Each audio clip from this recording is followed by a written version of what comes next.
Hey, what's up, everybody? We'll get started here in just a minute. We'll let everybody trickle in here in just a moment.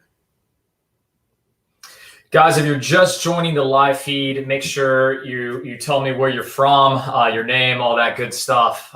Today, you can see I'm running solo. Our fearless leader, Scotty B, is out of town, but it was so nice he cleaned his office for me to use and make sure that we get this live broadcast out. So it looks like we got a few people coming in. This is streaming on all platforms, just wherever you're watching, whatever you see for number. We've got this going on all social media traffic. So starting to see somebody. Do you love turkey? No, I don't. Brian, what's happening? I see Brian just dropped in. Good to see you, Brian.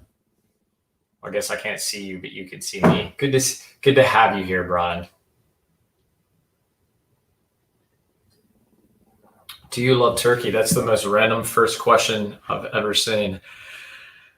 All right, guys. So it looks like we're starting to get some people dropping in. Let's get to a little bit of order of business here, just the formalities. And welcome to the PlayYourCourt Plus live call.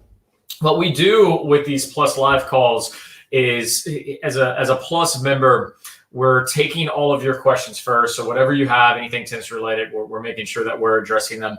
And you have the ability to submit video analysis. So if you have something going on with your game, something specific with a stroke that, maybe you don't have a pro that's necessarily addressing it, you can send them in, and Scott and I will take a look and address them accordingly. You also get to see the schedule of events. So sometimes it's just kind of the Ask Me Anythings, the Q&As, but we're also doing workshops that are a lot more detailed, whether it be double strategy, single strategy, how to get more power on the serve. You're going to see when we're doing those. And we also provide a recording, so you can always go back and reference them in case you miss them. All right. Hey, David, I see he said, yo, and I'm finally catching you live for once. Good to have you here, David. Sorry, Scott's not here. Our man's taking a little bit of a vacation, so I'm handling this on my own today. Ian Westerman, what up, Ian? Boxers or briefs? That's such an intimate question. Wow. Both, right? No, boxers, dude. Full on. Definitely boxers. And then you got to go like the Under Armour for on the tennis courts. But thank you for the question. I hope your ankle's healing up, Ian. That was a pretty gnarly sprain there, but love this stuff you're putting out. That I couldn't take my eyes from it the other day. It's some good TV, as they say. All right, but guys, let's jump in. First thing that we're going to address, we got two questions from PlayYourCourt Plus members, and this is the best name and where you're from ever. This question is from D from ABC. All right, little incognito here, but what D is asking is, when rallying or practicing, consistency seems to be much better, even when opponent is hitting hard and in games. But once I get into a game, I find myself double faulting, especially on critical points like 40-30 or 40-15, almost like clockwork. This seems mental, I think. Any suggestions? Yeah, it's totally mental, right? So this is something that's not unique to just any individual player. This is everybody. Everybody really struggles with this. And, we've had a lot of students in the past that talk about how they can't miss on the practice court, and then they get into match and the strokes aren't nearly the same. The power drops, the spin drops, they're pushing, they're blocking, they're chipping, they're doing everything. It's all nerves, right? So, and what happens when we get nervous, the muscles tighten up, right? We stop breathing. We start holding our breath. This whole neurological effect starts to take place, and we can't swing like we do on a practice court. So how do we overcome it? So at the end of the day, really what we want to focus on is getting comfortable being uncomfortable. The only way that your performance in competitive matches is going to improve is by competing more. All right, that's the big piece. I think a lot of us get on the practice court and we feel really good, and we feel like we've honed our game in, only to succumb to pressure on the court. And if you are practicing, you've got to work with certain parameters that create pressure. So, for instance, Maybe only, if you're doing a practice set, maybe only serve with one serve. If double faulting is an issue, get used to being in match play and only having one serve, right? Because a practice match, even though it's pressure, it doesn't mean the same like maybe a tournament or whatever else, especially if it's your buddy that you're always playing. So play with one serve. So if you miss, it's a double fault. That starts to translate into match play. Another variation, we like to play catch-up tennis. Catch-up tennis sounds complicated, but if you will, player A wins the first game. So player B now starts up 15 love in that next game. Player A wins the next game down love 15, right? So he's up two games to 0. Player B now starts 30 love. And if this trend continues, this player gets all the way up to where they start at love 40 because they're down at a 3-game deficit. So this player has to learn to play big point tennis, right? If you're down love 40, you can't afford to lose 1 point. So just some cool variations. And guys, if you're looking for more drills and more things that you can do while you're on the practice court, we have that all inside the platform. We have quick drills. And if you need help with, maybe you don't know the strategy or whatever else, that's something that's included in the Plus membership. Get on there and check it out. We have a ton of stuff for single strategy and tactics as well. All right. So before I'm going to answer the next Plus question, it's a little bit lengthy. I'm going to just scroll down here. It looks like we have Chris. Chris is from Denver. Hey, man. Question. Kick serve toss in front of baseline, along baseline, or behind the baseline? All right, interesting. So what you're going to be taught is that on any kick serve, the ball needs to be behind you, right? And so that toss can happen in front of you. And if you're tracking the ball back behind you so that it's going into your back left pocket as a righty, that's going to help you enable a kick serve. What you're going to see the pros do is their toss is going to go parallel to the baseline. And as the arm climbs, the release is going to put the ball back behind them. Okay, so no matter what, the toss has to get behind them. But I think something that's often not discussed is that as a player, if you are leaning into your serve, so as I'm tossing up and then I'm leaning in, it's also helping me get the toss behind me. So what you're seeing is on the professional level, pros are not only tossing slightly back behind them, right? But they're more about, it's more about how they're leaning into the court that keeps the ball behind them. Because the last thing they want is put the ball behind them and their jump being more vertical. They want to make sure that their jump is going out into the court. All right, so David, I hope that helps. Like, that's the main thing. You really want to make sure that you're leaning into the court as that ball goes behind you. And then you're really working through leverage off the ground, enabling that kick serve to get some pop. Because if you're just tossing behind your head, it's going to be really, really tough to get any pace on that serve. You may get some spin, but that's more of like a top spin serve and not necessarily a kick serve. All right, so I hope that helps. All right, let me work through here just a little bit.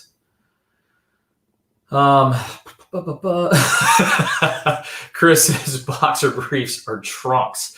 Ian, you started a trainer. Ian from Central Tennis dropped in and asked, boxers or briefs? Trunks, man. Like I surf. I love the ocean. We're here in Virginia Beach, so if I can go either, none of it, just trunks, right? That's the preferred. But yeah, I'm a boxer guy, dude. All right, so let's jump in here. I have a question here from Dom. Hey, Nate. Any suggestions about how to aim a kick serve? Is the racket's face exactly pointing the target at contact like a flat serve? All right, Dom, really good question here. So Dom, what often happens is we start thinking about how a serve, when we're flat, hitting a flat serve, what ends up happening is we pronate, pretend like my hand's the racket. When I pronate, it's getting flush with the ball, and that's what's creating a flat serve. All right, so what's happening on a kick serve, it's the same exact motion, but because the ball is behind me, is I'm working up, I'm making contact with the racket moving up. And that's why you'll see pros allowing the ball to drop a little bit as the racket's going up to create even more spin, right? It's that differential.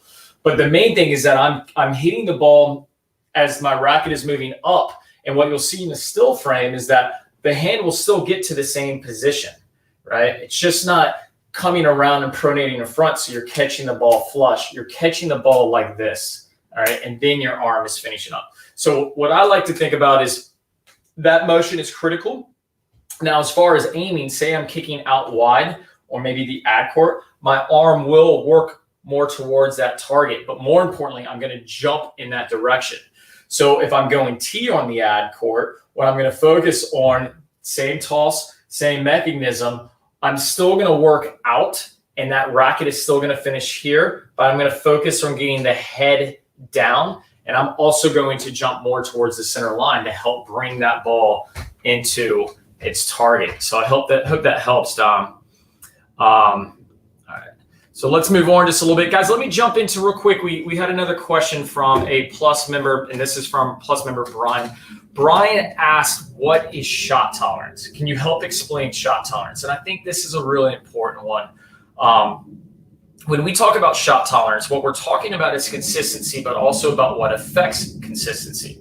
So at the end of the day, our goal as a player is to take time away from the opponent and to give ourselves more time. Okay. So if you take two players at the same level, say you take 2 3-5s and they go out and they rally, they're going to have relatively equal shot tolerance. All right. One's going to have one maybe one's capable of a 10-ball rally while the other one's capable of an 8-ball rally. So there is a consistency differential. But what happens in shot tolerance is as the levels, there's more of a differential in levels, the shot tolerance drops. So if you took that, say maybe a 4-5 player that played this 3-5 player, although their number against an equal level player is 10, because the 4-5 is hitting with more pace, more spin, right? It's a heavier ball. It's going to force that number down, the shot tolerance down to the 3-5 player to where maybe it's 3, maybe it's 1, right? Like that's the big piece with shot tolerance. And that's where you really want to get kind of grooved, working with a heavier ball. Slice is your nemesis. So maybe you're 3-5 and typically your shot tolerance for top spin is 10, but somebody has a really good slice and it drops down to 5. That's where you want to work on that shot tolerance where the slice doesn't bother you so much. A little bit of a complex question. I hope that simplifies it. All right, so moving on, Dan says, hello from London. What up, Dan? Thanks for joining us. It's a long way away. Well, I was supposed to be in London over the holidays, but unfortunately with the pandemic and everything, it was canceled, but I hope to get there very, very soon. All right, so moving on, we have, let's see what we got here. All right. What do we have here? Someone once said something crazy, which actually makes sense. David, thanks for blocking that out, using that asterisk if you win or lose. Yeah, why not? So this is the thing. Losing can be way more beneficial than winning. Winning, helps with confidence. We feel good and everything else. But losing, if done correctly, not that you get out there and, lose appropriately. But when you're really working on progressions, you're really working on improving. If you go out on the court and you have a goal, and it has to be something refined, right? Maybe it's keeping a first serve percentage of 70%. Maybe it's keeping the ball deep off the ground strokes, keeping the ball, a foot past the service line. If you do those things and you lose, there's feedback, and you still feel a sense of accomplishment because you're reaching goals, right? When you lose and you don't have any information, you don't have any feedback, that's when it can be really tough. It's important that we educate ourselves, that we become smarter for every loss. We get feedback. What do we need to work on, right? So if my second serve is getting ripped on, right? I played a guy that, that just was hammering my serve. It tells me I need to work on my second serve. Then I hit the practice court with new information about what I need to be working on. But yeah, David, yeah, sure. Don't give a beep if you win or lose. I'm with you. Janitor is back. Man, I see you always have good wit on our YouTube channel. Let's get some guitar riffs between questions. That is Scotty B's territory. This is not my office. This is his. All right. So let's move on. Yeah. So here we have Raja. Nate, can you and Scott play set for your channel? It has been on the books for a long, long time, and we've really been struggling staying healthy. Scott had knee surgery about 8 months ago. Just before that, I had a hip injury that I didn't have surgery on, but caused about 3 or 4 months of just being off the court. So we're both getting pretty healthy. If you keep up with our channel at all, I've recently switched to a one-hander due to a TFCC tear in the left wrist. So I'm kind of navigating that a little bit, but I'm feeling pretty good about it. So, maybe we'll get it back on the books and get out there soon. But it's definitely overdue. I'm with you. We'll get out there. All right, so moving on. We have, let me read this here. All right. Numair, I hope I'm saying that correctly. So he says, I was at my local academy clinic and I was shanking my topspin forehand a lot. And my coach said my racket face was too close at contact, that there is very low margin of error. Okay, so I'm assuming the question is your coach correct? Yes, yeah. But let's talk about what that means. So what often happens is when we're watching the pros, I think what we're seeing is at a time their racket looks like it's on this path, right? What's important to note is that when we're swinging and the racket, it may stay closed from here, but at contact, it's more flush, right? Slightly closed. What's creating topspin, right? Because as I drop into this lag, the racket has to work vertical, has to work with the edge up to the ball. And I think that's sometimes what we see. And we think like, oh man, Fed's racket is so closed at contact. It moves to the ball that way, but ultimately the racket is much more flush. It's not, fully square. It's not open. It's definitely not closed. It's just slightly closed, right? And then from there, as the racket extends, it gets back out towards that plane, right? So I think what's important here is to keep in mind that a low to high swing is what creates topspin, all right? The differential from the ball dropping and the racket moving up, that is where you're creating your topspin. So if the racket's closed, you got to be relatively close up to the net. You'd have to be in a zone, somewhere through here and moving forward to hit with any kind of authority with the racket face closed. It'd have to be a high ball, that you're really driving down on. All right, so I hope that helps with that question here. All right, so let's go on. Bennett is saying, how often do you usually play like in a week, and how many hours of play and of competitive play do you have? So me specifically, or I don't know if you're referring to what a player should do in general. I'll give you both answers. So for me, generally, there's been a big transition in the last, I would say, probably 8 years, where I wear a coach's hat 40 or 50 hours a week. And so I've been coaching now for just a little over 15 years. And for a long time, I was still playing. I was competing. I'll be 43 in November. And then quite frankly, it's really difficult to keep up a competitive schedule and be on court. I'm hitting with high performance kids. I'm hitting with college kids. So there's a lot of hitting going on. But as far as competitive play, taking the one day off that I have and going out and playing a match, it's tough. It's why I really admire what Ian's doing with Essential. He's trying to get back to the roots of being a player. And I hope that I get to as well. I think now I may play maybe one match a week, whether it be doubles or singles. Occasionally there'll be two, but I'll go 3 weeks without playing a match. As far as sparring and drilling, that happens almost every day. We still operate out of a local club where we work with a high performance clinic with multiple kids, adult groups. We have a 4-0 men's team that was national bound. I think they've canceled it now.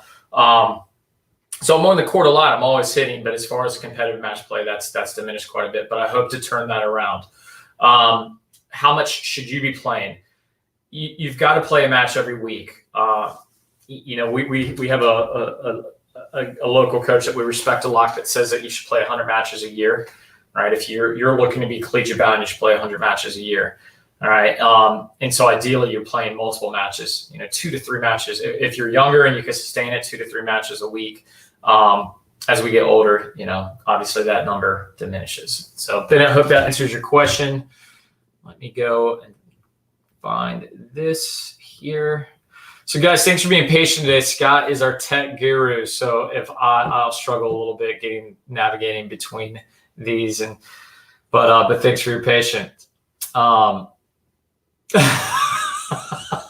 This is great. All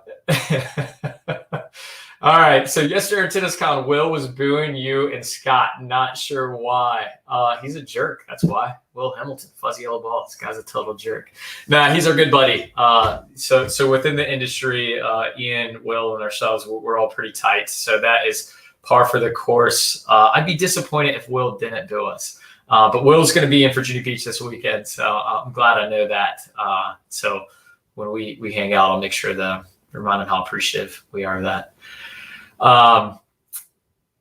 Okay, so we got a lot of questions. We got a lot of users in here, a lot of different platforms. So let's move on. Minaj, I think I'm saying that right. Correct me if I'm wrong. Scott and Nate, your vids are amazing. Thank you so much. When I serve, my serve goes too long. How do I stop that? Spin is your friend, my man. So that's going to be the answer to almost everything, because what we don't want is you don't want to be decelerating, right? If you're hitting a flat serve, making sure that you're getting through maybe a little bit more wrist snap. But remember, every serve has some margin of spin. Flat serves still have some degree of slice, almost always. It's impossible to hit a ball entirely flat. So acceleration and working through spin is going to be the important thing there. All right. So anyways, but I hope that helps, so that if you have any further questions, follow up. I'll try to get to it. Moving on, I have 100,000 on YouTube with 0 vids. Let's go. Any tips on how to get the lob deeper? Yes. So top spin lobs and slice lobs here. Let's separate them for a moment. On a top spin lob, I want to get behind the ball, and it's the only time that I want my weight back. Right, I'm going to use the leverage off my back leg, and I am going to lean back, and I want to let the ball drop. We were talking earlier about that differential. So I want to make sure that my weight is back, and I'm allowing the racket to drop so I can really work up. The amount that ball drops and the amount my racket has the ability to swing up is going to help with that height for a top spin lob. And it's always aim high. Because with top spin, it's going to help bring that ball down. Too many times people are trying to thread the needle. Aim high, let the top spin do its job. As far as the slice lob, right? I'm a big fan of making sure there's weight transfer, of getting that from that back foot to that front foot and really punching through it. Because remember, the hero here is that 45-degree angle. There's no actual slice involved. You're just taking the pace and blocking it up. And same thing there. Height is your friend. The slice is going to help bring it down, right? So I would rather miss 10 lobs deep than hit one short, right? Because I'm closer to the finished product. All right, so I hope it helps there. We've got a lot of comments today, guys. So let me move on just a little bit. I'm going to try to get to all of them. And remember, if you have a comment that you really want answered, or if you're interested in stroke analysis, check out the Plus membership on PlayYourCourt. It's all the bells and whistles of, where we do match pairing and everything else. You also get access to the Vault, which is our videos, but more importantly, our products, which, some of these we sell for upwards of over $100. You get all those as well, but you also get your questions submitted ahead of time so that you can make sure that it's answered. All right. So guys, if you haven't, be sure to check that out. I'm going to scroll down a little bit, and then I'm going to work my way back up, make sure I'm getting everybody. So local guy, Brian, what's up, man?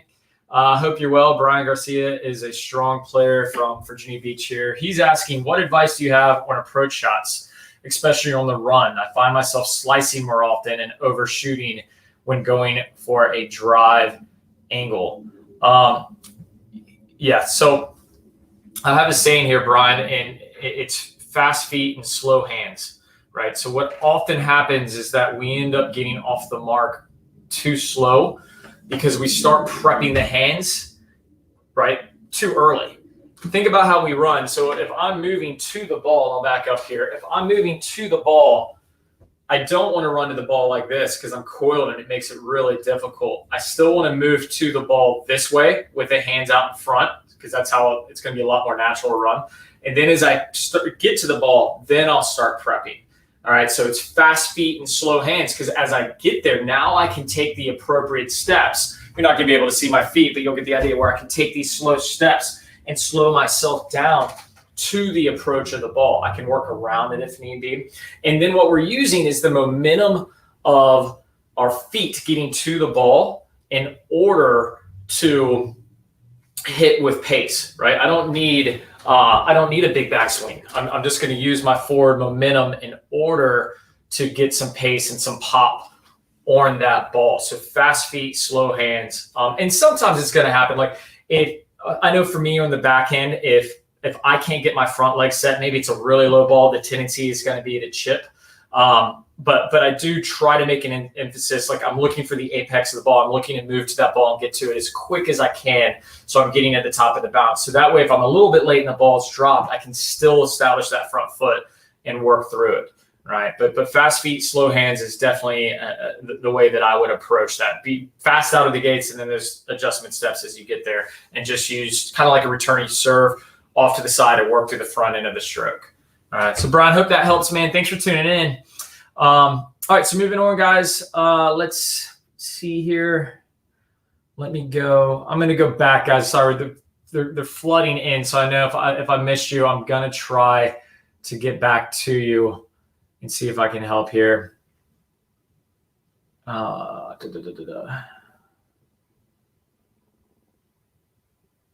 Okay. Yosef, let's see here. Any advice for a 3-5 player that just can't get the speed or power behind serves? I've watched so many of y'all's videos, but I still can't get consistent power. I'll keep trying. Thanks for everything. Our pleasure, Yosef. Thanks for watching the vids, man. Appreciate it. This is a common issue. So I'm going to make a complicated answer short, and I'm going to be brutally honest here.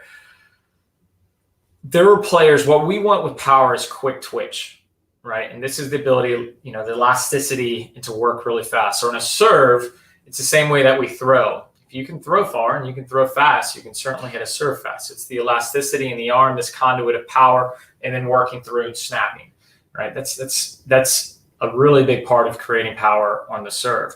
So as we get older and we lose that elasticity, we lose the ability to get, the rotator cuff, keeping the rotation, the ability to get more into a shoulder over shoulder. It becomes limited. But that doesn't mean you can't hit a big, powerful serve. There's plenty of players, 16 above that can crank a serve. So what I would focus on is your power source, and the power source is your legs, right? So contact is everything. But what we want to do is we really want to make sure that we're loading from the back leg so that you're driving your back hip. And that is what gets that exchange of the arm to work. So even if you've lost the ability to get your arm back here, maybe it's here, it'll still drive it so it gets there fast and it gets to that snap. So going back to the contact, what I mean there is that if you're hitting a ball as it drops and your arm isn't at extension, right, or you're swinging too early and you're hitting here, you're losing power. We want full contact. When I'm making contact, I want my arm fully straight. So I think a great exercise to work on is go back to a curtain, if you have like an indoor facility or whatever, and roll a ball all the way up the curtain and then trap it with your arm at full extension, right? And really practice on that contact, because contact is a big one. All right. So I hope that helps answer that question. I feel you, man. It's everyone is looking for more power on their serve, and there's two parts to it. Like I said, some of it is what's available to you, and some of it is like where you're focusing on. But from ground up, kinetic chain and contact are the big ones for me. All right. Let me get moving here. Hank Hill, backhand power tips. Just to give you some more information, one-hander, two-hander. What do you have in mind there, my man? All right. Sachin, how you doing? If I have good strings and racket for spin and control, but the ball still launches off my strings, should I increase my tension from 54 to 60 or my Wilson revolve spin? I still have good strings and racket for spin and control, but the ball still launches off my strings. Yes. Yeah. Play with it. There's nothing wrong with, I play with multiple rackets. I have a racket that's strung well up into the low 60s. If I'm having an off day and I need to dial in, I gotta have a racket that's giving me as much control. Now, if I'm having a day where like the ball is like a beach ball, I'm going to keep rackets with me that are strung way, way lower because I want that extra power. I feel good about my control. So yeah, play with the tension there. All right. Hope that helps there. All right. So moving on, guys. All right. Back to my main man, plus member. In your heavy forehand, you say to hit 4 to 6 feet above net. Is that what you recommend? Yeah. Yeah. With the heavy forehand, remember that what makes it heavy is all the revolutions on the ball, right? So you're okay aiming higher. It's really about those revolutions. So you could be a little bit lower as you move up into the court. So what I mean here is if I'm hitting a ball from back here, let me make sure this chair is not in the way.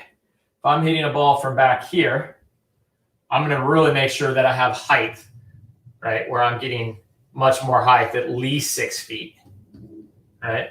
But if I'm hitting a ball from here, I don't want 6 feet because I don't have as much court to hit into, right? So I can't hit really, really high. So from here, I'm going to go for more, maybe 3 feet, 4 feet at the highest, right? As I'm hitting the ball here, this is where I want like 3 to 4 feet, and maybe even lower, especially if I'm playing, over the low part of the net here. I might even play with the ball lower if I'm shaping off the court.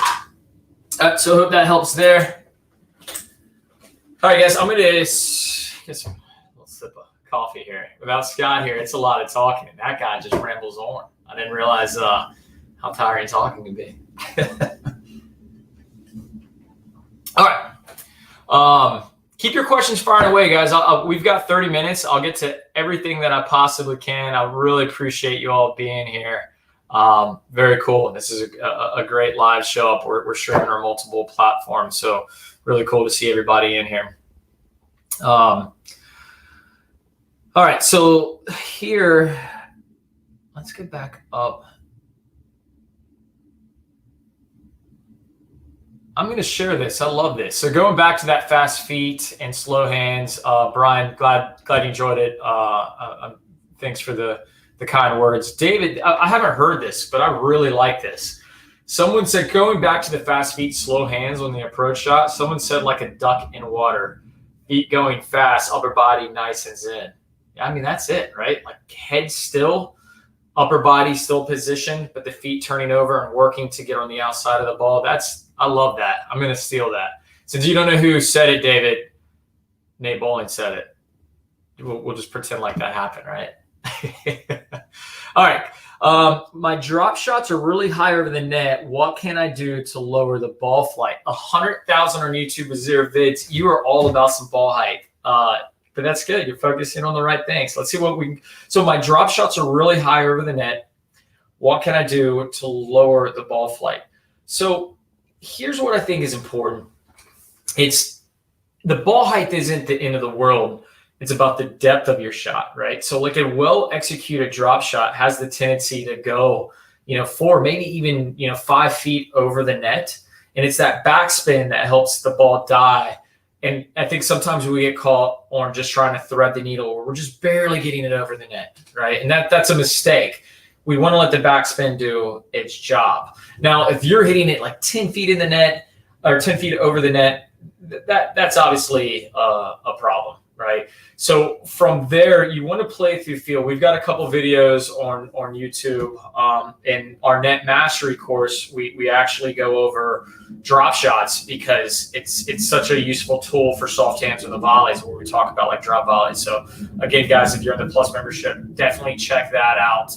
You have access to that on the net mastery. But as far as working through more spin, I would start at the service line, and I would try to get the ball to bounce 3 times in the opposing service box, right? And I would work on just trying to find the right height, and then I would gradually start backing up to the 60-foot line and then the baseline, right? What you don't want to do is get too much spin, right? Like too often what we think is that we have to cut more, right? And it's all about the engineering of the racket. It's about the angle on which we're striking the ball and then playing soft through those hands, right? Like you're catching a baby bird. You want to have very soft hands on those drop shots.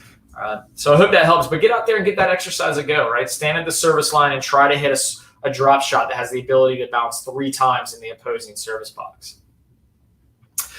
All right, guys, moving on. I'm going to scroll back up. This thing is firing off, so I know I missed some of you guys. I apologize. Again, we're streaming in on a lot of different platforms, so there's questions kind of coming in from everywhere. Let's see, we're at here.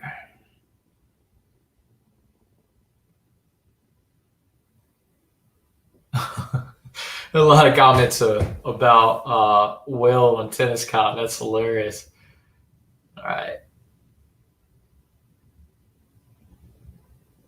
All right, so it looks like yeah, Roberto, that's my man in Costa Rica, I believe. Hi, surfer, the waves are waiting for you, no doubt. So we were in Tamarindo in early December, and they were fun. They were a good time. We didn't get to travel up and down the coast a whole lot, but we got to El Salvador on a work retreat, and they were firing. So yeah, appreciate that, man. Virginia Beach is pretty slim on the surf these days. Let me go back to this. So Cameron, I'm seeing a lot of this, right? Your vids are fun to watch. I'm having trouble with grappling a consistent forehand. The consistency I'm talking about is just hitting the same. Any suggestions? The reason I'm going back to this is, or I'm answering this one. There's probably 10 questions in here on consistency on the forehand. And it's with any stroke with consistency.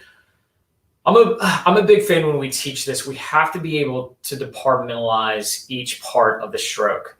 A lot of times what happens with the forehand is things are happening so fast we don't really know what's breaking down, right? So with any forehand, I'm a fan of teaching the racket tip up. I'll stand and show you guys here exactly what I'm talking about. So what we want to focus on is first, like on a consistent forehand, am I in a correct position, right? If I'm on a forehand, I want the racket listed slightly off to the left. And my first move is always going to be this unit turn. All right, so why are we talking about a unit turn or consistency? Because if the unit turn doesn't happen in the appropriate phase, the consistency is going to break down. So the minute I split step and spot that I'm getting a forehand, I should be here. Now, this is the biggest piece that I see confused. From the unit turn, we're going to start with the racket take back. All right, but what often happens is these two things blend. There is no unit turn and everything happens at once. All right, so that's going to create a consistency issue. Now, the second part is totally the opposite. The unit turn is good, but from the racket take back, there's suddenly a pause. And it's very like Serena Williams, right? And that's great. Like, I mean, her and Venus are incredible players, but unless you've spent hundreds and hundreds of thousands of hours working on that, it's going to become a disjointed forehand. So from this unit turn and then the racket take back is continuous. The racket take back works all the way through the lag, the slot, and then out to contact. And then we're working through that follow through, right? But what I would work on as far as establishing consistency is really what I was saying is departmentalize. Focus on the unit turn. Focus on what's happening on the racket take back. When you get through your swing, is the racket behind you? And what I mean, are you back here? This is going to cause massive issues with consistency because you're going to be late over and over again, right? So here's my advice. Get video, all right? Get your phone, go on Amazon, go on court, off court, whatever it might be. Get video and see what's happening, all right? And look at these different phases of the stroke so you can identify what's breaking down and causing these consistency issues. And if you're a Plus member, you can send it in and Scott and I'll take a look at it and we'll diagnose it for you. We'll tell you what's going on with the forehand, why it's breaking down, why are there consistency issues. So going back, Lenny had a question up above. He was asking the same thing.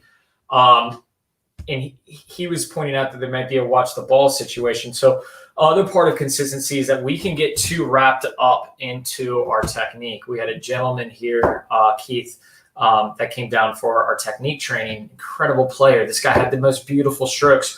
He was on the other side of it. He was so busy thinking about his technique that the game itself was eluding him, right? So at some point, we've got to go to watching the ball. When are you hitting the ball? That's the two things I ask my students. When did you choose to hit the ball, and where did you choose to hit the ball? All right. So when was the ball ascending? Right? Were you taking it on the rise? Were you hitting it right at the apex?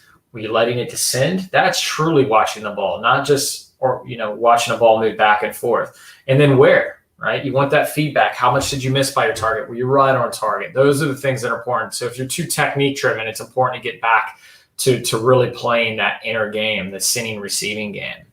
All right. I really hope that helps. We got some new comments down here. So let me keep going. A lot.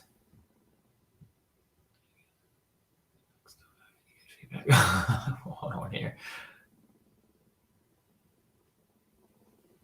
All right. Let me touch on this. David, you got some good stuff today, man. So I'm going to go back to you. Nate, you touched on Scott's surgery and your injury. I'm 43. We're the same age, David. I'm 43, so very careful. I fractured my second metatarsal. I'm going to butcher that. In May, slowly got back to 60% and fractured my third metatarsal. Same foot, ever heard of? Good gracious, that is brutal, man. So here's the thing: if you're an avid tennis player, if you have anything that's out of alignment, the ankle is subject to having problems with the way that the foot strikes, right?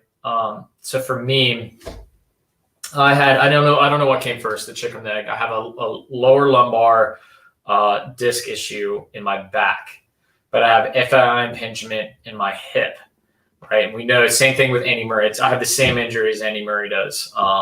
That FA impingement, basically like I'm bone on bone in the hip socket, which is like a deformity thing, but like was it a back issue that helped create the hip, or the hip created the back? But this is what happened. Because of these alignment issues, knees started hurting, ankles started bothering me. And then I got Achilles insertional tendonitis. It was horrible. I was in a boot for 3 months. And I was like, why are all these things happening? Finally, I went to a specialist in DC, and they're like, it just takes one thing to be out of alignment, and then everything is off kilter. So it sounds bizarre. One of the things that helped me the most was orthotics.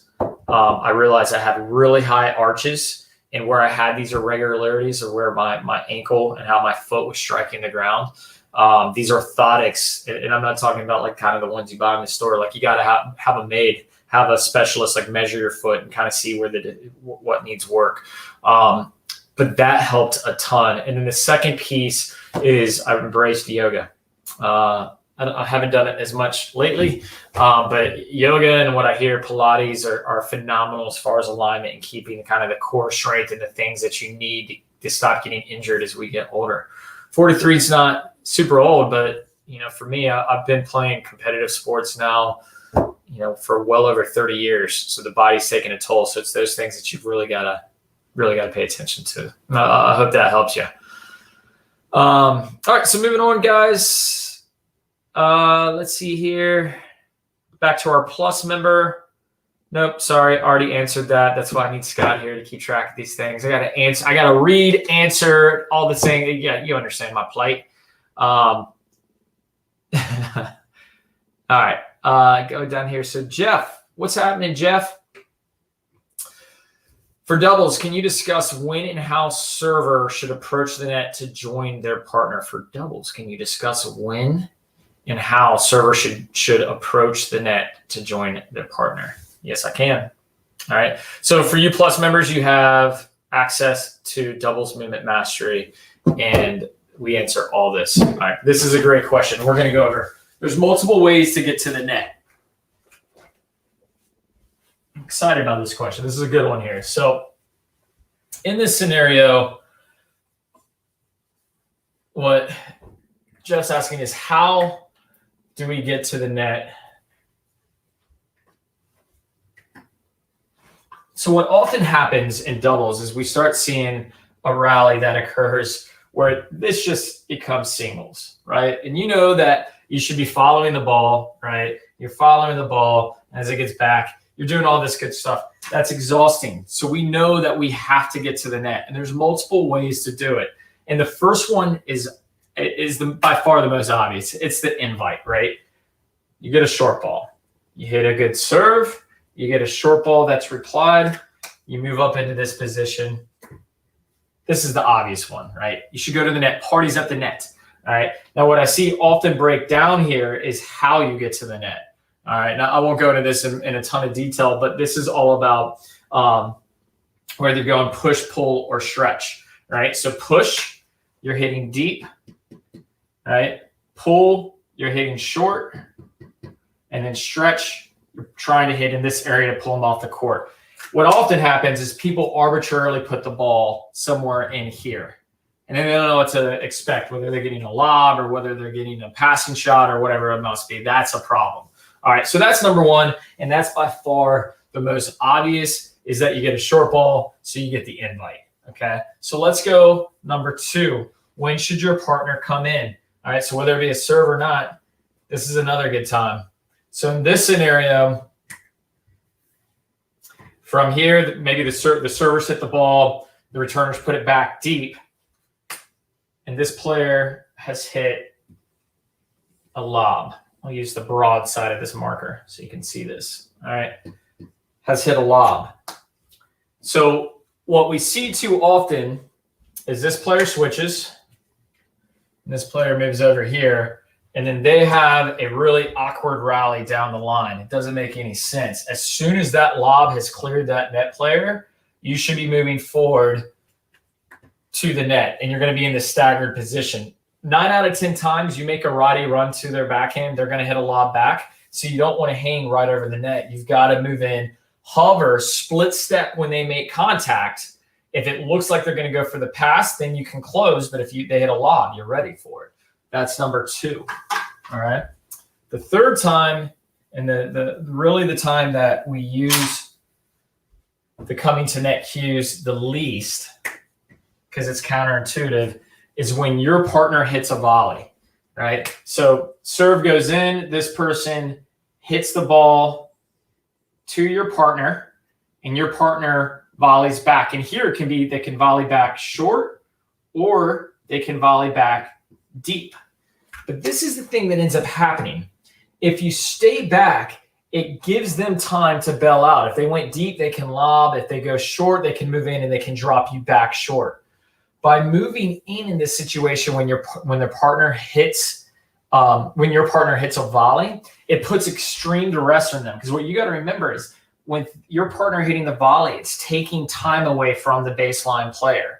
So by you moving in, it makes them make a panic decision. And that panic decision is going to lead into a miss 8 out of 10 times. All right. And if not, you're there at net and you win position. This is the most winning position in doubles right here.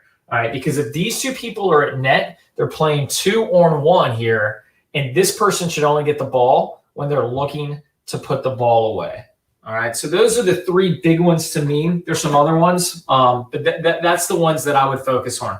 Follow the lob anytime your partner hits a volley, and then if you get a short ball. All right. I'll give you one more bonus one because I do hear this, and it'll probably be a follow-up question, so I'll just get it. I'll get in front of it. If this player hits a drop shot or a short chip, right, they should also follow it in.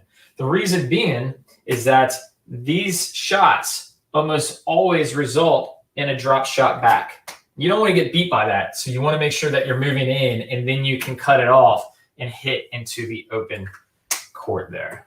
All right. So I hope that helps. I know that was lengthy. There's some other ways. Definitely check out our doubles movement mastery course. If you have not seen it, we go over, it's condensed.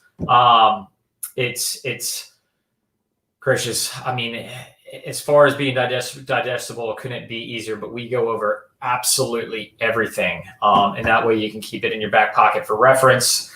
I guess not your back pocket unless you have a computer in your back pocket, but it's for quick reference. So all these plays and stuff, and doubles teams, you can share it. So you can look at it and go, okay, like we should be doing this together. That's the big thing with doubles, right? Do it together.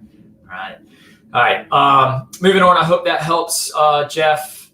Let me go back down here. All right, so here we go. Roberto, can I send you a video when I'm playing to see the possible errors? Yes, if you're a Plus member. All right. As you guys know, we get a lot of videos, and I'm happy to look at as many as I possibly can, but our bandwidth is limited. And you can imagine, like, it takes quite a bit of time to look at video analysis when we're just looking at technique.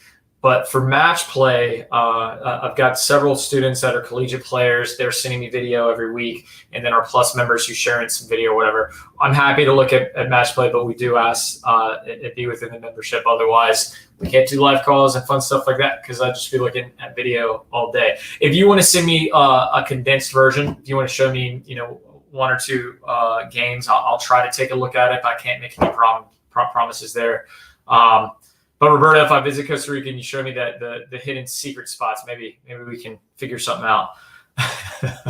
All right. So the next one here, Caleb, how are you? New to the world of tennis. Welcome to the world of tennis. So excited when we get new players in the game, and that's what it's all about. If you were to start completely over knowing what you know, what percentage of your training would you focus on serve compared to forehand, backhand, compared to volleys? Caleb, I love that question, right? Because here's the thing. This is the hard part. When we learn tennis, hitting ground strokes is the fun part. Maybe volleys are the fun part. But the game is designed, not intentionally, it's just a hard learning curve. And serving is the most difficult thing that we could possibly work on. Right. So in the beginning, in order to stay in the game, it's important that people are doing things that are fun so that they are encouraged. But in time, the serve gets neglected. And it's like, yeah, just like this forehand backhand stuff, we volley. And they're not working on the serve because it's not that much fun. If I had to do it again, even the way that 15, 16 years ago when I was teaching, I would change the way that I was teaching, and I would change the way that I was taught. Because back in the day, it was like, we're working on ground stroke drills and everything else. And it's like shot tolerance. How many balls can we keep in play? And we're getting this abnormal number of, 15, 16 ball rallies. And that's not what happens, right? At a high level, that is not what happens. We look at a 3 or 4 shot max. It's serve +1, return +1. I wish early on I put more emphasis on almost exclusively having students work through serve and return games. Right. But the problem is that's not fun. So retention becomes kind of funky or whatever else. But for me, yeah, Caleb, man, I wish, especially being 6'2", when I was younger, I put more time into serving. That's just not how it was. But so if you've just picked up the game, get out there, spar, do what's fun. But I would leave at least an hour every week, if not a whole lot more, to work on the serve and the return. All right. The return is important too. All right, guys, so we have just a few minutes left. I'm going to keep going here, see if I can I'll try to answer whatever I possibly can here. Let's see what this is. Facebook user. And guys, remember, log in here if you don't have an account, you can log on so it becomes more personalized. But I like this question, so let's jump into it. I have a good flat forehand. Is it worth it to learn a heavy topspin forehand? That is totally up to you, Facebook user. If it's something that would make the game more fun or challenging, sure, why not? But there's a lot of room for flat forehands. I mean, Scott hits a really flat forehand. That's what's always interesting about our matchup. Scott has an Eastern grip, hits everything extremely flat. And then I have a semi-Western forehand, almost Western, where I hit everything extremely high and heavy. So it's an interesting matchup. Would he hit heavy? If he could, he might. I don't know. That's probably not how he sees the game. I think he enjoys the way he plays. Would I flatten the ball out more? I do, short balls or whatever else, but I wish I'd spent a little bit more time flattening the ball out just to be a little more versatile against opponents. But we are who we are. We are how we enjoy the game. So if it's something that sounds like a challenge and it sounds fun, yeah, do it for sure. But there's a lot to be said about flat forehands, especially as we get older. They take less work, they take less energy, and you're getting the ball to where your opponent's not faster. So as we get older, there's definitely a benefit there. So keep rocking that flat forehand. All right. Just a couple more here. All right. This is one we get a lot. Arnab, how you doing? My kick serve spins away but does not bounce high enough. Any tips? So what's interesting here is this is the exact opposite of what most players have. Most players can get some height on their ball, right? But they're not getting the ball to break. And so I'll show you what I mean here real quick.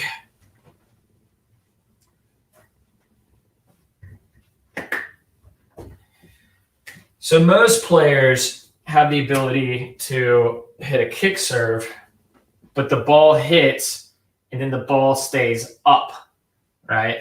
And what ends up happening if they don't get the ball high enough, it ends up in the strike zone and they're just blasting the ball, right? So what we want to focus on is getting the ball kicking out. And here, it's the ball is hitting, but then it's pulling the opponent off the court, right? So from here, they don't cut that off. They end up here, and you've got the whole court in which to hit into and create an opportunity. My arrow needs some serious work. Wow. All right. So as far, it sounds like you've got something working for you. As far as creating more bounce on it, you need acceleration, right? If the ball's not getting off the ground and getting high enough, you're not getting enough acceleration. So I mentioned earlier, the big thing for me is like, when you're hitting a really good kick serve or any serve, you're really loaded off your back leg, firing your back hip, right? And you're jumping in the direction of the serve. If you're doing that, you're going to start getting, more RPMs, more power. And the other big piece here is acceleration, all right? The racket drop. And to be clear, like on the racket drop, most players are finding a racket drop on their serve that looks something like this. Right? If I'm getting the ball on a kick serve to not just go up but out, I need full extension here, right? So on that service motion, when I'm working through it, I want to be here as my arm comes around. All right. So loosening the grip up, working on the mechanics there, right? Making sure that your elbow is nice and high so that you can reach into that space. Those are all tips that will help you with that kick serve. All right, so now I hope I'm saying that right. I hope that helps. All right, guys, I'm going to scroll back up. I know I missed a couple. I got on a tangent there, but I've got to sign off here in just a moment. But I will we'll answer just a couple more. And guys, remember, for you Plus members out there watching, if you have video analysis, all you need just they're relatively cheap, a camera mount for your phone. Your phone does the job. Set them up, send in your analysis. Let us take a look. It's one thing to hear me talk about how to fix something. It's a whole other thing to see it. And then using our some of the state-of-the-art technology with video analysis, we're able to draw on the screen, do cross-reference and things for you to actually see exactly what you're doing. And also submit your questions ahead of time. So if I didn't get to you today, Plus members, they get their questions answered first. So that's a big bonus. But I'm going to answer two more here. Let me just read through a little bit. A lot of questions about baseline today. All right, let's go here. All right, Benjamin, how you doing? Hey, Nate, I'm a conservative baseliner, USTA 4.0, but I'd like to work toward more of an all-quarter with a trustworthy attacking game. How can I develop the mindset in that part of my game? Yeah, that's interesting. So one, I would get really comfortable being up at the net. I think part of the way that you can do this, it's a big ask to start from a single standpoint to jump right into it. What I like to have students do when they're learning to volley is actually just play points on the cross court. And I ask them within 2 or 3 shots to get up to the net, sometimes even serve and volley or return and volley, and start getting that feel for when it's, what it's like moving forward. What this does is it doesn't make it seem impossible because your opponent can only play on the cross court. So you can start getting used to hitting that first volley, whether you're hitting it deep or where you want to go. And then from there, start implementing it. A second way, Benjamin, is I'm a really big fan of playing the short game. And so this is relatively easy. I'll go over it really, really fast. So the minute in a singles point, the minute the ball goes short in either of the service boxes, all right, this player has to move in and attack. All right. And here's the way that you play it, though. If player A, right, if they hit the ball short in the service box, they lose the point. This person doesn't even have the ability to lose the point anymore. So they move in. If they miss it wide, they're still up 1-0, but it gives them the free room to attack. Now, here's the only catch. If they don't move in when they get a short ball, that player wins the point.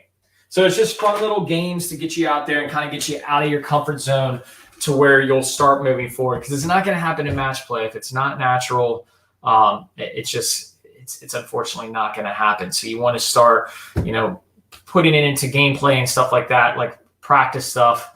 So you'll start implementing it in your matches. All right, guys, I do apologize. It is 2 o'clock. I've got to run. This was a lot of fun today. Thank you for the patience. Without Robin being here, Batman.